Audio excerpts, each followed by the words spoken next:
দেখো, একটু আগে আমরা দেখলাম প্রচুর সংখ্যায় পুলিশ এবং সেন্ট্রাল ফোর্স যেমন মোতায়েন রয়েছে, তার সঙ্গে সঙ্গে যে জমায়েতের ডাক দেওয়া হয়েছে সেই জমায়েতে কিন্তু আমরা দেখতে পাচ্ছি। এবং এখানে ইতিমধ্যে কিন্তু বামেদের তরফ থেকে যেমন জমায়েত, তার সাথে সাথে এখানে অঞ্চলের বাসিন্দাদেরও কিন্তু এখানে আনা হয়েছে। আমি একবার কথা বলবো এখানে যারা জমায়েত করেছে তাদের সাথে। আজকে আপনাদের তরফ থেকে এই যে জমায়েত এখানে করা হয়েছে, মূলত কারা কারা থাকছে এবং আপনারা কি কর্মসূচি নিচ্ছেন আজকে জমায়েতের পর? দেখুন, বামপন্থী দলসমূহের পক্ষ থেকে আমরা সবাই এখানে আছি। আপনারা জানেন যে কালকে কি নক্কারজনক ঘটনা ঘটেছে যাদবপুর বিশ্ববিদ্যালয়ের মধ্যে। যাদবপুর বিশ্ববিদ্যালয়ের ভেতরে প্রায় 250 হুলিগান ঢুকে তারা ভাঙচুর করেছে, ছাত্রছাত্রীদের অ্যাটাক করেছে। এটা যাদবপুরের ইতিহাসে কোনোদিন হয়নি।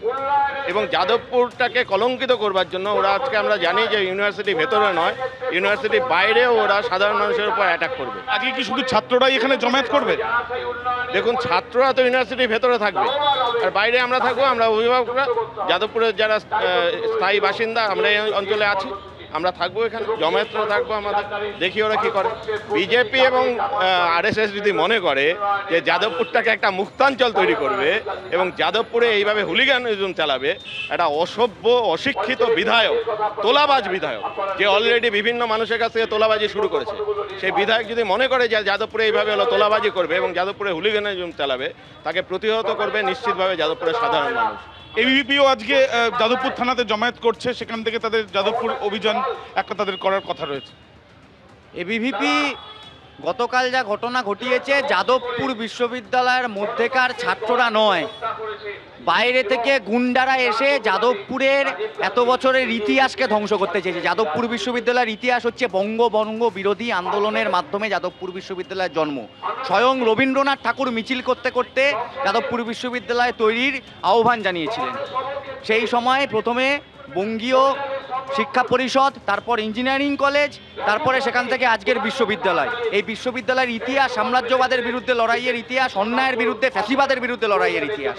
সেই ক্যাম্পাস গণতন্ত্র, সেই ক্যাম্পাস গণতন্ত্রের মধ্যে ছাত্রছাত্রীরা নিজেদের মধ্যে জীবী আলোচনা, তর্ক বিতর্ক, মতবিনিময় করেই থাকে। আমরা দেখছি যে এখানে যেখানে আপনারা জমায়েত করছেন, সামনে প্রচুর সংখ্যায় পুলিশ এবং সেন্ট্রাল ফোর্স নিয়ে আসা হয়েছে অলরেডি। পুলিশ কালকে কি করছিল? বিশ্ববিদ্যালয়ের ভেতরে বহিরাগতরা, গুন্ডারা ঢুকে ভাঙচুর করছে বিশ্ববিদ্যালয়কে, একটা বিশ্ববিদ্যালয়কে ধ্বংস করতে চাইছে, ইতিহাসকে, সংস্কৃতিকে ধ্বংস করতে চাইছে। ওরা একদিকে দাঁড়িয়ে মানুষের রুটি রুজি কেড়ে নেয়, বুলডোজার চালিয়ে ধ্বংস করে, আরেকদিকে এক বিশ্ববিদ্যালয়কে ধ্বংস করে। আজকে কি আপনারা এখানে জমায়েত করেই থাকবেন নাকি ইউনিভার্সিটির 4 নম্বর গেটের সামনেও যাবেন? দেখুন, এটা তো অবস্থা বুঝে ব্যবস্থা।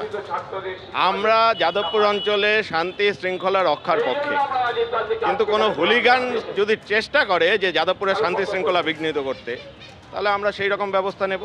তারা যদি মিছিল করে এসে এখানে এসে দোকানপাটকে আক্রমণ করে, ইউনিভার্সিটিকে আক্রমণ করে, তাহলে আমরা যেভাবে প্রতিহত করবার সেভাবে প্রতিহত করব। ইতিমধ্যে দেখাই যাচ্ছে যে একদিকে যেমন বামেদের জমায়েত এবং সেখানে তাদের যেটা বক্তব্য, শুধু ছাত্ররা ভেতরে থাকবে, বাইরে অভিভাবকরা। কোনো অবস্থায় যদি যাদবপুর বিশ্ববিদ্যালয়ের সামনে উত্তেজনার পরিস্থিতি তৈরি হয় বলে তারা যদি দেখতে পান বা তারা যদি মনে করেন, তাহলে তারাও প্রতিহত করার জন্য তাদের তরফ থেকে তারা ব্যবস্থা নেবেন। ইতিমধ্যে আমরা দেখলাম প্রচুর সংখ্যায় পুলিশ সেখানে উপস্থিত এবং তার সাথে সাথে সেন্ট্রাল ফোর্সের বাহিনী তাদেরকেও উপস্থিত করা হয়েছে, সেই ছবিটাই ধরা পড়লো। এবিপি আনন্দ এগিয়ে থাকে, এগিয়ে রাখে।